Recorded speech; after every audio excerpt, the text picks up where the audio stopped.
Richard Poilroux va nous parler maintenant du troisième tombeau de la chrétienté, qui est la basilique Saint-Maximin. Oui, c'est exact.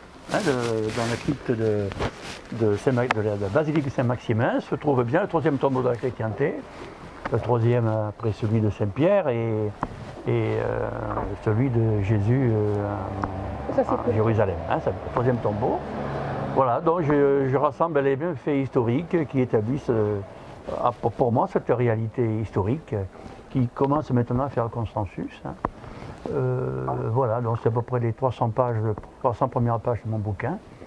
Et ensuite, vous avez dit que c'était peu connu.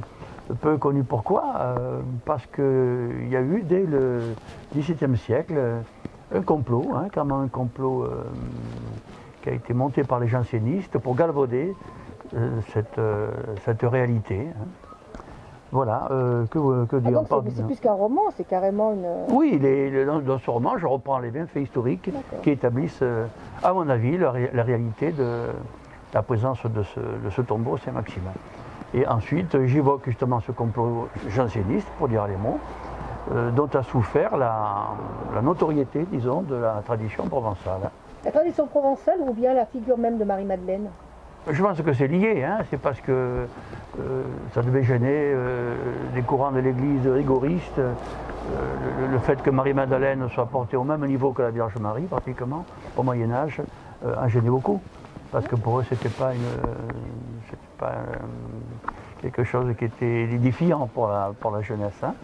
Le fait, si on résume avec un esprit un peu rigoriste les faits, Marie-Madeleine, la tâcheresse, qui n'était pas prostituée, parce qu'elle était très riche, mais devait mener une vie plutôt libre, une femme libérée, en fait, devient la meilleure amie du Christ. Elle est pardonnée de tous ses péchés, entre guillemets, tout simplement parce qu'elle verse une livre de nard, coûtant 300 deniers, c'est-à-dire le salaire annuel d'un ouvrier de l'époque. Et tout ça, on peut le reconstituer quand on lit les évangiles, au pied du Christ. Mais en fait, je pense qu'il y a beaucoup plus que...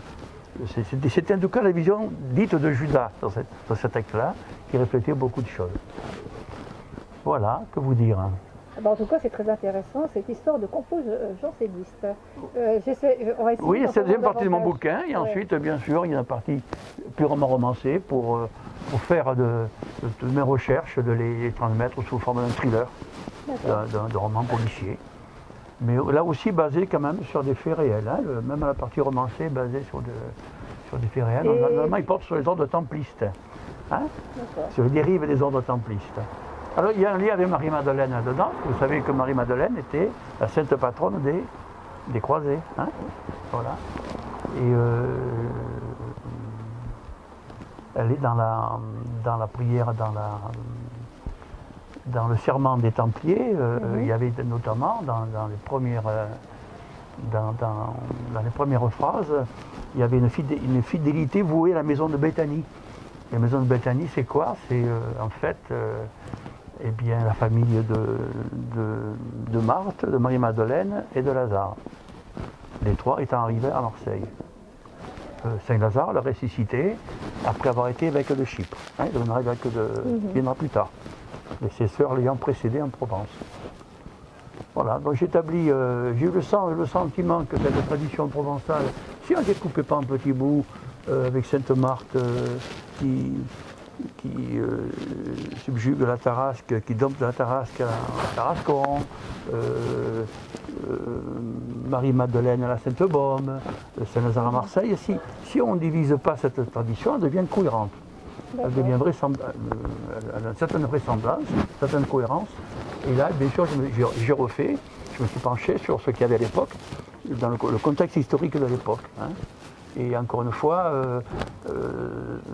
Arles était le premier port des Romains en Gaule, puisqu'ils avaient, suite au soutien de Pompée, soutien des Marseillais à Pompée contre César, Marseille n'était plus le premier port, c'était Arles.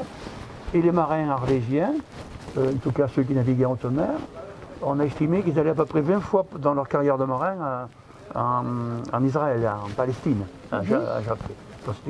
C'est un voyage, somme toute, assez banal. Le voyage Palestine, Provence, à cette époque-là, en 1945, après Jésus-Christ. Bon ben, merci Richard et bonne continuation. Eh bien, merci.